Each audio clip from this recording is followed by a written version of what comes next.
বন্ধুরা, আমি একটু চিকেন রান্না করব।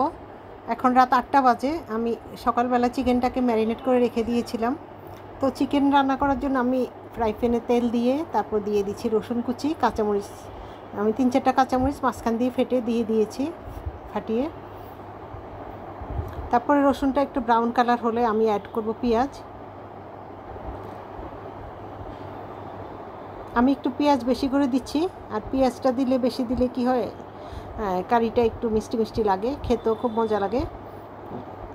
তাই আমি পেঁয়াজ একটু বেশি ইউজ করি। আর আমার মেয়েটা গরু মাংস খায় না। আমার বাসায় গরু মাংস রান্না করা আছে, মাছ আছে। তো আমি একটু চিন্তা করলাম একটু চিকেন রান্না করে দিই ওকে। তো আমি একবার এক এক সময় এক এক রকম করে ওর জন্য চিকেনটা রান্না করি। তো একটু লবণ দিয়ে দিলাম। পেঁয়াজের সাথে একটু লবণটা দিয়ে দিলে পেঁয়াজ খুব তাড়াতাড়ি আরও নরম হয়ে যাবে। তো এখন আমি পেঁয়াজটাকে একটু নরম হওয়ার পরে আমি চিকেনটা অ্যাড করব। চিকেনটা আমি আগে ম্যারিনেট করে রেখে দিয়েছিলাম। দেখুন, আমি চিকেনটা ম্যারিনেট করে রেখে দিয়েছিলাম, সকালে রেখে দিয়েছিলাম। আমি এখন রাতের বেলা রান্না করতেছি।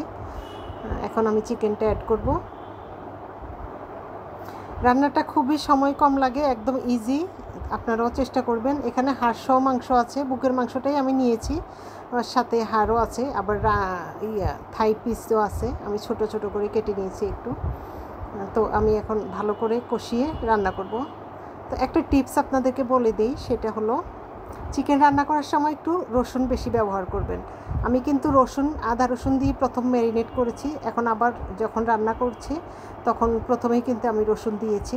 একটা গোটা বড় রসুন আমি এটাকে কুচি করে দিয়েছি। তো রসুন দিলে চিকেনের আলাদা একটা স্মেল আসে, আলাদা একটা ফ্লেভার হয়, খেতে খুবই টেস্টি।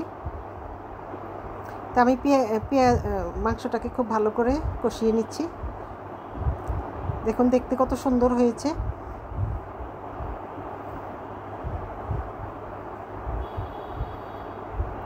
বাসায় আপনারা এইভাবে করবেন, বাচ্চারা কিন্তু খুব পছন্দ করবে।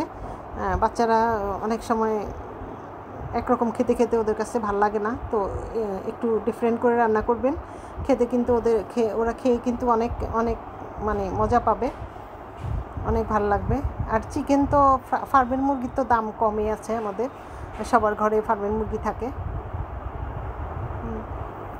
তো এভাবে রান্না করে বাচ্চাদেরকে দিবেন, অল্প অল্প করে, ওরা অনেক মজা করে খাবে। তারপর আমি অনেকক্ষণ এটাকে কষিয়ে তারপর সামান্য একটু পানি দিয়ে বসিয়ে দিব।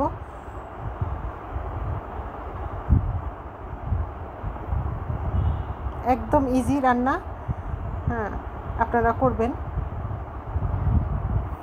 টেস্ট করবেন, করে আমাকে জানাবেন। আমার ভিডিওর কমেন্ট বক্সে জানাবেন কেমন হয়েছিল রান্নাটা। দেখুন কত সুন্দর লাগতেছে।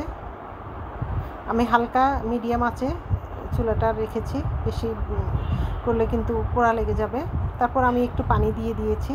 পানিটা কিন্তু আমার ভিডিওতে আসে নাই, আমি অল্প একটু পানি দিয়েছি, জাস্ট ছোট একটা কাপের 1 কাপ পানি দিয়েছি। দেখুন আমার কারিটা হয়ে গিয়েছে। অনেক অনেক ধন্যবাদ।